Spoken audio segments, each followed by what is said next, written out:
ரெடியா? எல்லோருக்கும் வணக்கம். இன்னைக்கு தமிழ் திரைப்பட தயாரிப்பாளர் சங்கம் தேர்தல், அதாவது தமிழ் சினிமா துறைக்கான முக்கியமான தேர்தல்னு நான் சொல்லுவேன். ஏன்னா இது இந்த சங்கம் வலிமையா ஒரு பெரிய சக்தியா இருந்தா தமிழ் சினிமாவே ஒரு மிகப்பெரிய அளவுக்கு போகக்கூடிய ஒரு விஷயமா இருக்கும் எப்பவுமே நான் சொல்லுவேன். எஸ், நான் உண்மையே சொல்றேன், ஒரு சரிவு இருக்கு தமிழ் சினிமால. கண்டிப்பா இந்த டீம் ஜெயிக்கிற டீம் கண்டிப்பா இந்த டேர்ம்ல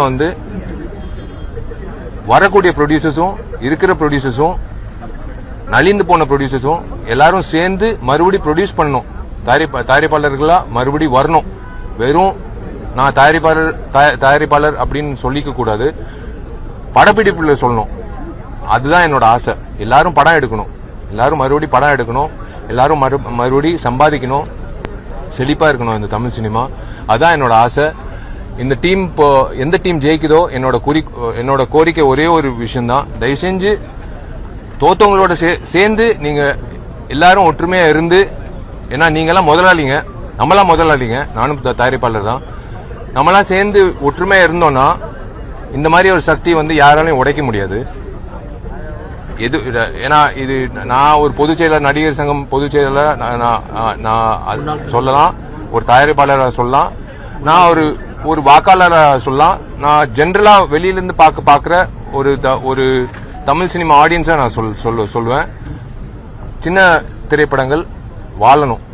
அது ரொம்ப ரொம்ப ஒரு இக்கட்டான சூழ்நிலை இருக்கு. இந்த புது டீம் அதுக்கான ஒரு விஷயத்தை அவங்க செஞ்சு கண்டிப்பா இந்த next 2 years should be the golden period for Tamil cinema. அதுதான் நான் எதிர்பார்க்கிறேன்.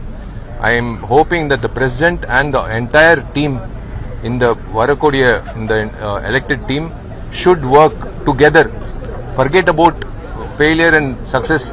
எல்லாரும் சேர்ந்து ஒற்றுமையா வேலை செய்யலாம். இந்த அடுத்த டேர்ம் எல்லாரும் சேர்ந்து வேலை செய்யலாம். எல்லாரும் சேர்ந்து வேலை செஞ்சோன்னு வச்சுக்கோங்களேன். முதலாளிங்க எப்பவுமே நம்ம ஒரு இடத்துல இருக்கும்போது நம்மளுக்குன்னு ஒரு மரியாதை இருக்கணும். அந்த மரியாதை உச்சத்துல வரணும்ன்றது என்னோட எதிர்பார்ப்பு. அது கண்டிப்பா வரும்னு நான் எதிர்பார்க்கிறேன். அதுக்காக தான் நான் ஓட்டு போட்டேன். ஏன்னா ஒவ்வொரு ஓட்டும் முக்கியம். எனக்கு தெரியும், எந்த எலெக்ஷனா இருந்தாலும் எல்லா ஓட்டும் முக்கியம், ஒவ்வொரு ஓட்டும் முக்கியம். சில பேர் ஒரு ஓட்டுல தோப்பாங்க, சில பேர் ஒரு ஓட்டுல ஜெயிப்பாங்க. ஆனா அந்த ஒவ்வொரு ஓட்டுலயும் ஒரு விஷயம் இருக்கு, ஒரு நேர்மை இருக்கு, ஒரு நம்பிக்கை இருக்கு. நான் நம்பிக்கையில ஓட்டு போட்டேன். நான் சும்மா ஓட்டு போடல. நான் தயாரிப்பாளர் சங்கத்துல ஒரு மெம்பரு. நான் ஓட்டு போடலன்னா என்ன தப்பா நினைப்பாங்க. நான் ஓட்டு போட்டா என்ன அவங்க எல்லாம் குஷியாவாங்க. அது அப்படியெல்லாம் இல்ல. நான் ஓட்டு போட்டது தமிழ் சினிமா நல்லா இருக்கணும்ன்றதுக்காக தான். கண்டிப்பா தமிழ் சினிமா நல்லா இருக்கும், அடுத்த டேர்ம் நல்லா இருக்கும்.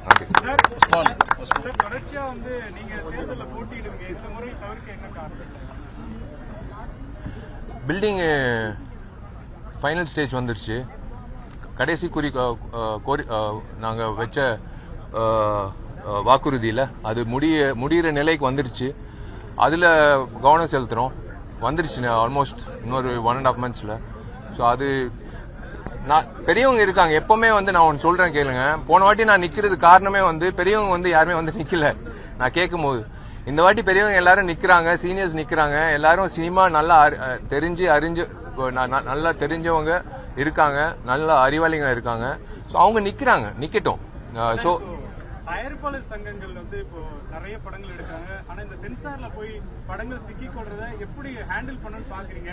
இப்போ ஜனநாயகன் மாதிரியான படங்கள் ஆல்மோஸ்ட் பல சவால்களை சந்திச்சு இன்னும் வெளியாகல, எப்படி பாக்குறீங்க? அதுதான் நான் சொல்றேனே. இப்போ இது எல்லாரும் போய் குரல் கொடுத்தா, ஒருத்தர் போய் குரல் கொடுக்கறது முக்கியம் இல்லைங்க. ஒரு தயாரிப்பாளர் சங்க பிரசிடென்ட் போய் குரல் கொடுக்கறாரு அப்படி இல்ல. ஒட்டுமொத்த 1400 பேர் இருப்பாங்களா மெம்பர்ஸ், 1519 பேர் போய் சென்சார் போர்டுல நின்னோன்னு வச்சுக்கோங்களேன். நீங்க யோசிச்சு பாருங்க அது எப்படி இருக்கும். அது நடக்கும். அதுக்காக தான் நான் சொல்றேன், தோக்குறவங்களோட சேர்த்து நீங்க வேலை செய்யுங்கன்னு சொல்றேன். அடுத்த டேர்ம்ல அது செஞ்சீங்கன்னா கண்டிப்பா செழிப்பா இருக்கும். இந்த முறை நடிகர் சங்கமே அந்த மாதிரியான முன்னெடுப்பு எடுக்கல. நீங்க அதுக்கான முயற்சிகள் என்ன எடுக்கல? இந்த மாதிரியான திரைப்படங்கள் எங்களுக்கு நாங்க போலீஸ் ஸ்டேஷன் கிடையாதுங்க. கம்ப்ளைண்ட் இல்ல ஒற்றுமை என்ன ஒற்றுமை, எல்லாரும் ஜாலியா இருக்காங்க. நான் என் தலைவர் அங்கிட்டு இருக்காரு இப்போ நாசர் சார். சவாலை சந்திக்கும் பொழுது